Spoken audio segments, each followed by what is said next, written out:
Good morning. Goomba Johnny's my guest today, live on the Captain's Log. We are about to hit radio all around Southwest Florida, and it's a pleasure because you've been on radio for almost 20 years. Not anymore, but yeah. But you did it, right? Yeah, I did a lot of radio. You're like a pro. I will. How many podcasts have you been on? This is my second one. The second one. Times have changed, yeah? Yes, they have. What's the most memorable thing you did in radio? I mean, you've done it all. You were in New York and LA or no? I worked in a little bit in LA with Hollywood Hamilton at Kiss FM. Amazing. And in New York on WKTU, again with Hollywood. Then I got to work with RuPaul and Michelle Visage and Broadway Bill Lee, Joe Causey, all radio. Wow. Superstars, legends. Legends, yeah. And it was a great experience. I'll tell you, obviously you're looking for a funny story. I'm looking for anything. I just want to hang out with Goomba Johnny while he's in Naples, Florida. I will tell you something that was pretty funny. Working with RuPaul, and they have an interview set up. It's me, Ru, and Michelle Visage, and it's in the mornings. And we have an interview set up with Derek Jeter from Spring Training. Oh, yeah. So... Was he already a star at the time? Yeah, the Yankees were champs, the whole bit. So it's a spring training interview. It was a big deal to get it, live on the air in the morning. So I get Derek Jeter on the air, and I ask him typical baseball questions. How does the team look? What do you think about this year? You feel like you got enough pitching, so on and so forth. Right. So then after the basics, Ru goes. She goes, hi. He goes, Derek, this is RuPaul. And he goes, Derek goes, hi, RuPaul, how you doing? He goes, I have some questions for you. Was he already famous? Well, I mean, he was famous as a drag queen, not like now. Now, of course. Now he's iconic. He's worldwide, yeah. So, so Derek Jeter, obviously nobody told him that RuPaul was going to interview him. So RuPaul goes, I have a couple of questions, Derek. So he goes, RuPaul goes, what's your favorite food? So Derek goes, excuse me? So he goes, what is your favorite food? So Derek goes, well, I guess pizza. So you can see he was like a little thrown off because, he thought it was a baseball interview. Yeah. So then Ru goes, Derek, do you know Andy Pettit? So Derek Jeter goes, well, yeah, he's my teammate. Right. Yeah, I know who he is. And then RuPaul goes, can you do me a favor? Can you get his phone number for me? He goes, I really think he's attractive. And Derek Jeter, you can hear Derek Jeter goes, who set up this interview? No, really? He put the phone there, goes, what's going on? And then that was... Oh, it was on the phone, so he didn't even see. No, he didn't see. That's he didn't know. Awesome, but he hears this flamboyant voice. Yeah, it was so funny, because, Derek didn't expect it, and right. And Ru didn't care about baseball the thing, I was all. confused. I didn't realize it was on the phone, so he was blown away. He didn't have a clue. Oh, he was in spring training. Right, so he was just calling in. Yeah, he was calling in live on the phone. And you can hear him go, who set up this interview? That's so funny. Yeah, so we didn't have Derek Jeter on after that very quickly. So you were telling me a couple stories when we got in the car about your dad. I loved hearing some of the stories over the years from your dad and all the things he said to you. But what's the Goomba Johnny, like what's a Goomba? I know, but I don't know if the listeners and the people watching know what a Goomba is these days. So tell me. Well, Goomba Johnny's not my real name. No, right. My real name is Goomba Fred. What happened was I was on the radio, and my program director, Frankie Blue, didn't like the way my real name rolled off your lips. And that's the way that's the term they use in radio. They didn't like the way it sounded. They thought it was too hard for listeners to say or remember. So he says, you need a nickname. So I said, I'll call myself Tony Manero. So he goes, that's brilliant, Tony Manero, Saturday Night Fever, the whole bit. And I said, wait a minute, Frank, I can't do that. So he goes, why not? So I said, I can't dance. So I said, I'm not going to call myself Tony Manero and go to every nightclub and girls come up, Tony, will you dance with me? Here we are. No, my back is killing me. I can't do it. So I said, so he goes, well, I like the Italian thing. Come up with an Italian nickname. So I said, I'll call myself Johnny Goomba. So he looked at me and he goes, Goomba Johnny. He goes, you're going to be famous. And he walked down the hall. And that was it. And then you just took the mic and said, hey, I'm Goomba Johnny? Yeah, and after that, it was, Hollywood Hamilton and Goomba Johnny. And, And when they say the term Goomba, I mean, it's been around for years. Wow. I'm from the Northeast. Is that a Northeast thing? Because you're from the Bronx originally, yes. right? Yeah, you know what? It's a term of endearment to Italians. To non-Italians, they use it negatively. Right. But it's like, in other words, when somebody would come over from the same town and they would see somebody in the country, they'd say, oh, this guy's from my town. He's my Goomba. Yeah, he's my Goomba. Or godfather or fake cousin. You know how Italians have fake cousins. Yeah, of course. Everybody's your cousin. Yeah. So it's like a term of endearment. Nice. Right. I like it. I think it's great. I mean, it still sticks. I don't think it gets old. I think that... I'm getting old. But over the years, I think that term has evolved into more of a, he's a Goomba, right? Yeah. Well, it's definitely less. I mean, you see it on book titles and so on and so forth. Right. So, it's a lot different now. And your dad, you said I'm a lot like your dad. Explain that. Well, my dad was this real... I don't know what you know about this guy. I'm not a bomb tosser, though. I mean, I don't know what you know about this guy. I have one car ride with this guy, and that's plenty. That's enough, huh? Yeah, this guy is... It's a lot to take in at once. This guy's a taskmaster. He's like A, B, C, D, E, F, G. Get it done. Get it done now. He's like, all right, Goomba, you're going to do this, you're going to do that, you're going to do that, now you're going to get out of the car. That's why I do the press, because otherwise, I send the people, and next thing you know, I have a list of 10 things, and only 3 of them get done. I go, how did you have a list and only get 3 out of 10 things done that we were supposed to do today? With all due respect, Brian, I already have a wife. I mean, and I don't need your help. Right?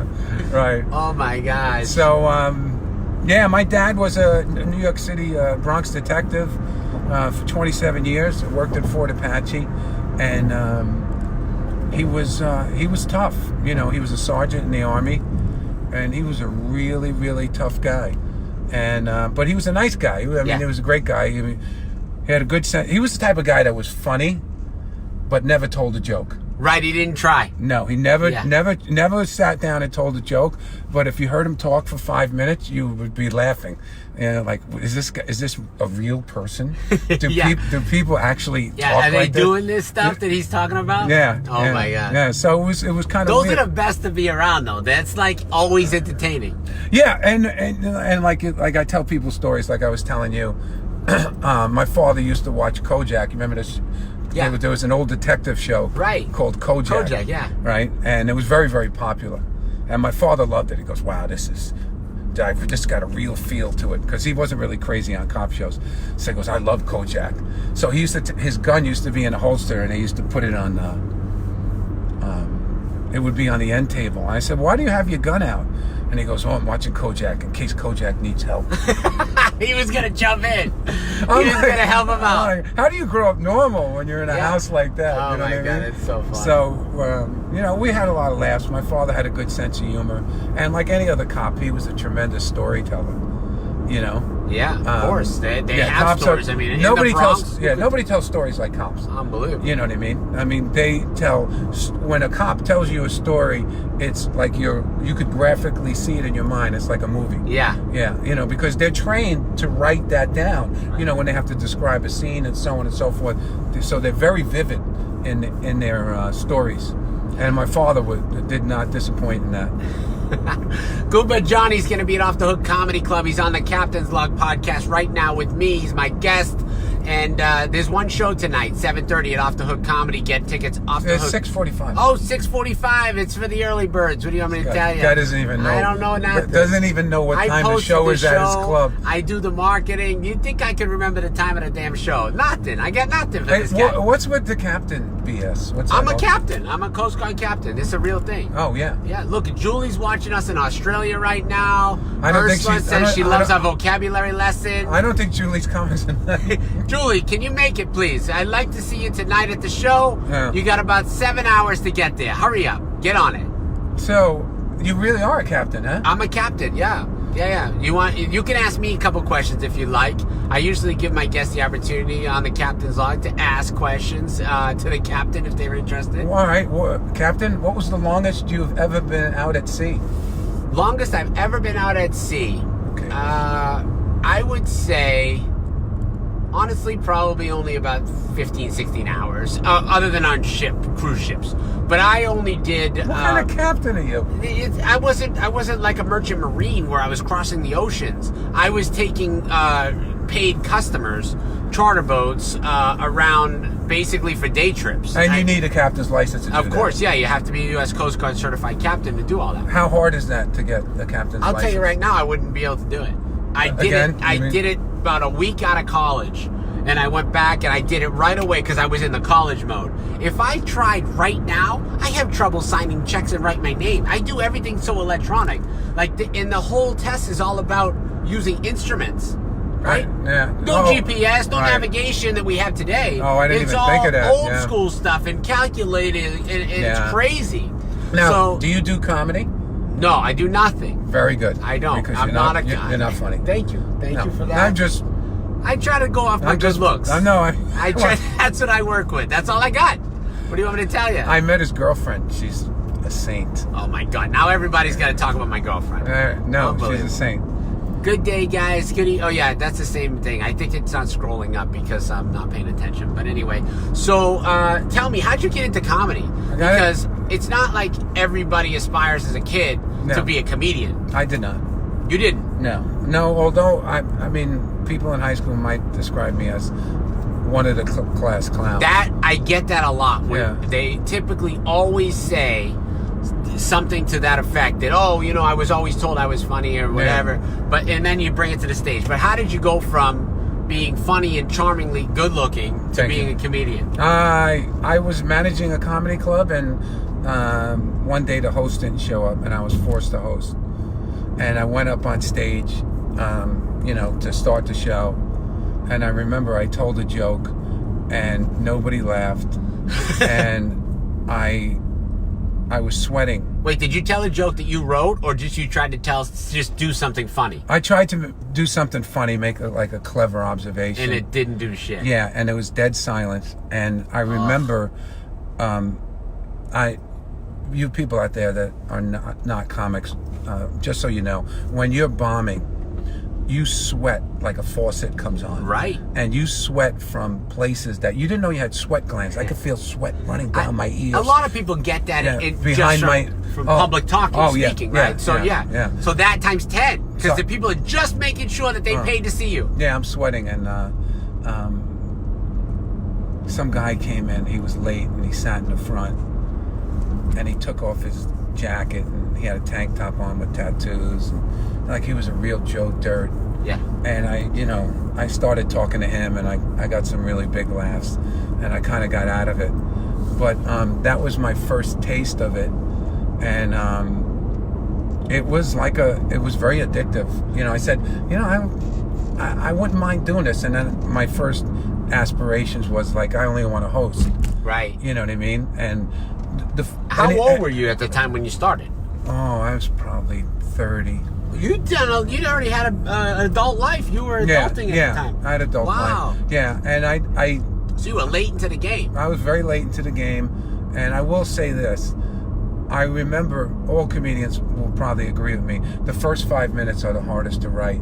Yeah. And I used to watch guys doing 45 minutes of comedy, and I would say to myself, I'll never, ever have 45. Did you ever say to yourself, can you imagine if I'm going to be on the captain's log one day? No, I never thought I'd sink this low. Yeah, I never thought my career would bottom out.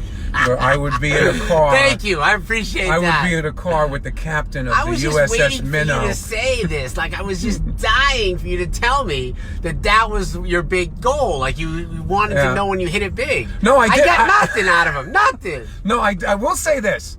I have begged to work in his club for 5 years. I have begged. And I appreciate that. And let me tell you something. Be careful what you wish for. Yeah. Now he's in Naples, Florida tonight. One show, 6:45? 6:45. Remember, 6:45. be there on time. They turn off the electricity in Naples at 8 o'clock. This is the Captain's Log. Goomba Johnny's our guest, and you guys are going to be thrilled if you see his show tonight, so don't miss it. We're out. Have a good night.